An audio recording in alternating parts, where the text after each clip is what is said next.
Hi, so today we're going to start with Geronimo Stilton. Each episode we're going to do two chapters. In the battle for Crystal Castle, the 13th adventure in the Kingdom of Fantasy. More than a kingdom and an empire. Dear rotten friends, long ago there was an enormous mythical land, the legendary Empire of Fantasy. It was so big that it contained all of the different kingdoms of fantasy. No one was ever able to explore it all. It was so big that that to understand its magnificence, you had to let your imagination take over. But soon an evil wizard took control, turning those splendid valleys into grey and desolate lands. Only the kingdom of fantasy survived the attack. Then one day a band of heroes decided to set off on an epic journey to bring the great empire back to life. I can't wait to tell you their story. It will make your heart pound. That's the truth. Or my name isn't Geronimo Book. Fantastical stories. It was a crisp autumn evening in New Mouse City, perfect for resting after a long day snacking on a cheesy treat and maybe even popping your snout into a good book.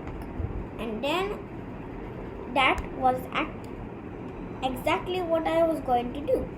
Thought to be honest, the book was popping out at me. See, I was reading a pop-up book. How Fabby Mouse. At the Rotten Gazette, we had to decide to create a new line of pop-up books, fantastical stories to spark readers' imagination. Oh wait, I forgot to introduce myself. My name is Geronimo Stilton, and I run the Rotten Gazette, the most famous newspaper on Mouse Island. As I was saying, I had to make sure that every page of the Fantastical Stories pop-up book was perfect because it was going to print the next day. I didn't want to disappoint my nephew Benjamin. He adores fantasy books. How marvelous. I knew it would make Benjamin happy to read about the adventures of wizards, fairies, and enchanted castles on those colorful pages. But I also wanted to impress Grandfather William. Otherwise, he would have to put me in those pages too, as a bookmark. Squeak! As I looked through the illustrations, I calmed down. Everything was going to be okay. I could feel it. The stories were truly fascinating, and the art was so fabulous that I felt like I was living the adventures. I opened to the first story, The Dragon with the Golden Quest. I felt like I was flying with the dragon. Then I read the story of the 1,000-year-old dragon. I felt like I had landed inside a fairy tale castle, full of secret passageways and enchanted rooms that sparkled with magic. Then I flipped to the first page of another adventure, The Rebel Princess. There was something very strange in these illustrations, something magical but familiar. I bent over to get a better look at the book. My snout got closer to the page, and a little closer still, until a spark blinded me, and a sudden gust of hot air surrounded me. Before I knew what was happening, I was falling into the pages. Holy cheese! Familiar Castle. The second chapter. For a brief moment, I felt like I was flying. Then I landed with a thud and looked around confused.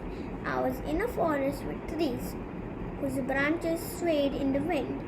The sky was a crystal blue. In the distance, I saw a magnificent palace. Holy cheese, that was a castle that I had been looking at in the Fantastical Stories book. Had I ended up inside the book? How was that even possible?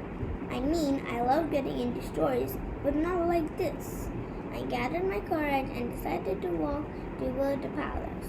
There had to be someone there who could help me.